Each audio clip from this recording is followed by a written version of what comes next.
Hi, MzVee. Thank you very much for coming to Face to Face. Whereabouts are you right now in Ghana?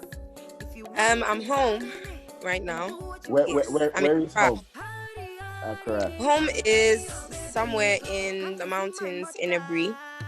My mother, you must see my mother, my mother. We know you've got a new project coming out, but before we get into that, I think it's only fair we get to know a bit about your background. So, where you started or your love for music started. Okay. Funny thing is, music is something that I sort of discovered at a later part in my life. About 10 years ago is when music started to hit me in a different way. And so after I grew up listening to country music though. But that was my parents' situation. It really wasn't. Really? Yeah, it was them. Music? They like the old school country music. Yeah. I have 3 other siblings. And life didn't start, great for my family. We grew up really poor. 6 of us living in one small room, sleeping on the floor for 6 years of my life. But with determination and hard work, my parents were able to put us through school and give us the life that they thought we deserved. And I was actually going to come to that, but now that you've touched on it, because I watched your monologue on social media, how you spoke about the year 1992 when you was born and your upbringing. Actually, watching it, I think most of us, lots of people, we tend to see the finished product where you are in your career now, but you had a really, really tough childhood. I did. The year is 1992. The day is Tuesday, the 23rd of June. The universe welcomes the smiles of cry of innocence into the coastal community of Labadi to Mr. and Mrs. Hamenupeda at Salem Hospital. It was obvious from a young age that I was not born with a silver spoon in my mouth. Both of my parents came from equally poor backgrounds and had both moved to Accra to find greener pasture. I was the last of 4 children to arrive. The early days of life were dark. We had to squat in a single room, 6 of us, for 6 years of my life. I witnessed days where everybody had to starve in order to give the little that we had to me as the baby. I have seen days of hunger and anguish, teary eyes and pain. And you spoke about the fact that your mom she set up her own chop bar and your dad had to sell spare parts. Why did you decide to reveal so much of yourself? People always wanted to know more about me, and I'm a very close-off type of person. So if you're not too close to me, then you have no idea what I'm about.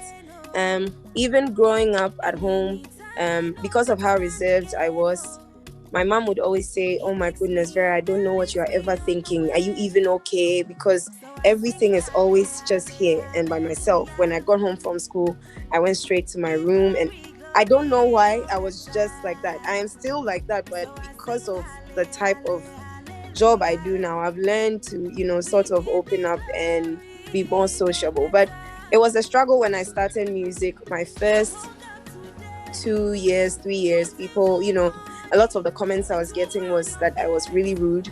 And mostly because when I went out with the team, I'm just on my phone, and I wasn't smiling much. And when I'm not smiling, my face is a bit scary. Unsociable. Yeah. But music came into my life pretty much later. And it's something I didn't even plan on doing. My story is so different from everyone else's. People say, they were underground for a long time and they wanted to do this. I knew how to sing, but growing up in this really typical African home where all they're expecting of you is to go to school and hopefully have a job in an office, 9 to 5. That was the life. That was the goal. That was the dream. So I'm a shami photo, me team, I'm a life your movie, some local me team, I'm only you I go praise, give me life, give me grace, give me energy, oh to me, mommy, fem. In every situation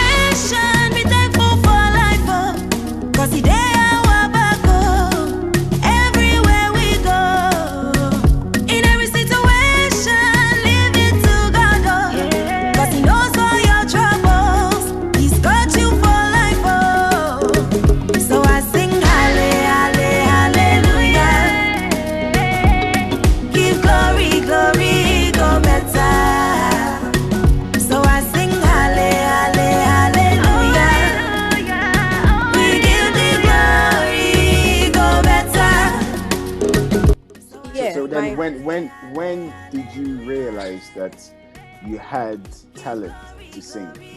I always knew I had the talent to sing, but as something I'll take as a career, like something really serious, it never crossed my mind until after secondary school. One of my classmates, Samira Buhari, Nadia Buhari's younger sister, so she hit me up and she was like, she wanted to form a girl band. And I said, oh, cool. And she was asking if I wanted to join. I was skeptical because my parents wouldn't be okay with that. But at the end of the day, I joined her. We went to see Richie Mensah of Lynx Entertainment, and then that was it. And so through like doing the whole music thing and doing formations and rehearsing, and then the love for this whole thing started to grow, because before music, I didn't even know what I was about. I didn't even know. I was one of those kids, if you ask what you want to be in future, I had no clue. So I stumbled upon this blessing and I'm just grateful. You just touched on Lynx, and I know that Lynx Entertainment actually are the ones that the brand or the company that looks after Kwame Eugene and Kiddy, and yourself at one point were under the same company. And the first time I came to hear of you was your song with Patoranking, Sing My Name. Yes, Sing My Name. Right. And just tell us about that collaboration and how that came about. Okay, so my team reached out to Patoranking at the time, and he was more than happy. He was not difficult at all. He was more than happy to jump on the song. So he flew into Ghana after we recorded the song, and then we shot the video for it. It was pretty quick, really quick. And he's such a cool person to work with. Really friendly, really professional, really talented guy. Sing my name, sing my name. Oh, you cry, baby. Every time you hear my voice and I'm singing to you, you turn to shy, baby. I don't know if it's the voice or the love or your choice all above. Every time I drive you crazy. I drive you crazy. What I say? Give me love, give me love, give me love, give me love, give me love, give me love, give me love. Oh my baby, can you drive me crazy? Only you get my teeny. I go perform and I go sing it. Only you get my teeny. Baby, nobody go touch your teeny. And I know that you left Lynx. And if you can touch upon that, what actually happened? Because I used to see Kwame Eugene, Kiddy, and MzVee, and we were looking. I think it was the new age, the fresh age. There was a lot of buzz around you guys. What happened? So if you remember earlier, I said how closed off I was from people, very antisocial, and so the switch from that to music, which is a very social, situation, very out there, it sort of frustrated me a bit because I had to adjust really quickly. And so that was really stressful for me, number one. And number two, I never really shared my thoughts. And so if I had problems, they just kept building up in my really small head. And so after 7-8 years of doing this music thing, I sat down with my team and I let them know I couldn't, because it was just so much going on with me. I became really depressed at a point, and mainly because I never communicated, so everything was just on me. And so after this was in 2018, I sat down with my team and let them know I really wanted time away from the music. I actually wanted to quit music, so that was my plan. I was not coming back to this. And did you actually, in the end, find time to speak to somebody? Because right now we are in an age where mental health is such a big issue, and especially within the African settings, we don't express how we feel that much. Yeah. So yes, communication was my biggest problem. But now I have learned to do that. And my therapist is my mom. She's still someone I really talk to. And I've learned to open up to friends as well and just speak my mind. And it's working really, really well for me. Yeah. Wow. Feeling good, feel alright. Got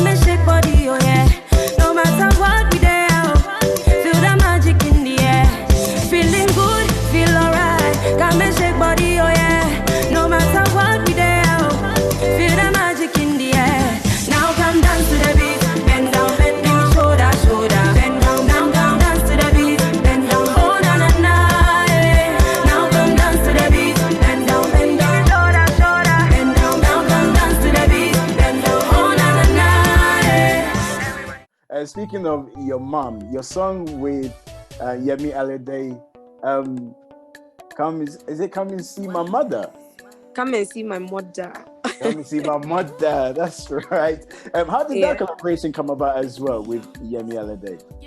Okay, so with Yemi, we first met at the BET 2016 at breakfast, and as soon as she met me, she said how she loved my music, and I was like, oh my God, I love your music too. And then from there, we decided we were going to do something. It took over a year because I think she was on a tour at the time, and I was also on a tour here. I was doing my high school tour here in Ghana, so it took quite a while. But when we were ready to, we recorded this song, we flew her in, we shot this video, and it was magic. Yes. The message behind the song, just elaborate on that particular song a little bit. Okay, so it's just saying that if a man wants to be with a woman, and if he is really serious about her, he should do things the right way. And I'm saying come and see my mother because over here in Africa, you know, the man, the dad is sort of like the scary one in the home, and the mom is the one who's usually with the kids. And so if you want your dad to accept someone you're with, and you are not even, you know he's not the type your dad will go for, your mom is the first person to go to, because she's going to massage the situation really well. She's going to help convince your dad. So come and see my mother first of all. Yes. And finally, on the family side and your background, you know, from your humble beginnings, how do you think, or should I say, how has it shaped you as a person? Oh my goodness. I'm a completely humble person. People always say this, and it's just because I've seen life for what it could really be. I have a song on my new album titled Vanity, and it says, everything na vanity, the cars and the property, everything go fade away. Lord, I pray make you guide my way. As some they pray to get money, some they pray to day happy. You for try to stay contented all the time. So basically, life can switch on you at any moment. And the same people you meet on your way up, they are the same people you meet when you are falling down to the ground really hard. So humility is like number one for me. And I'm still the kind of person who will say yes please to my mom, and she would still send me to wash bowls and still send me on errands, you know. So yeah, as for like values like that, like respect and stuff like that, my parents made sure it was number one, bringing us up here. Let's talk about your album, Invincible. Is it, because listening to your monologue, I can assume that you're actually revealing a lot about yourself in this particular project. Yeah. So when I use the word invincible, I use the word invincible because at this point in my life, I feel I am invincible. That it doesn't matter what I go through, I can still come out of it, you know, swinging, still come out of it a winner. And just looking at like the story I said about my parents, you know, struggling. There were times when there was no food to eat, you know, and they were able to go past all of that and hustle to get where they are today. I need to toe that line. And so I feel I am invincible because 2 years ago, 3 years ago, I was crushing, and in a really bad way, really, really bad way. How does this project, your Invincible album, compare to your other albums that you've released in the past? I think from what people are saying, from all the reviews I've got, people are saying it's projecting a more confident MzVee, a more diverse MzVee, and a more international MzVee. These are the three things I'm hearing. Great. So all being well, when the coronavirus is, now we found a vaccine, hopefully we'll be seeing you in London when things are running as, normal. Of course, because I'm trying to shoot this video with Kojo Fans. It's one of my favorite songs on the album. So yeah, definitely coming to the UK when I can. And what can fans expect? on this project? Oh my goodness. Right now I'm living for my fans. Well, for myself, but for my fans. So just a lot of music, a lot of amazing performances, more interaction with my fans because they put me where I am. Yeah, just more love for my fans.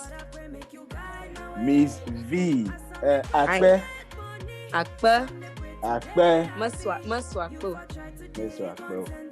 Thank you very much for talking to us, MzVee. Thank you for having me. I sank to the bottom. I lost myself and my essence. Depression became my bedmate. I wanted to quit music. I wanted to quit it all. But I told you, Mama was a fighter and Dad was a warrior. It is not within us to quit. In the midst of my darkest moment, I rediscovered me. That girl couldn't be shut down. My journey has just begun. I have found my strength. I have found my purpose. I am not that little girl you used to know. Touch not the queen of dragons and the mother of monsters. I will not be tamed. I will not be touched. Fierce is my countenance and fiery is my crown. I am me. I am V. I am invincible.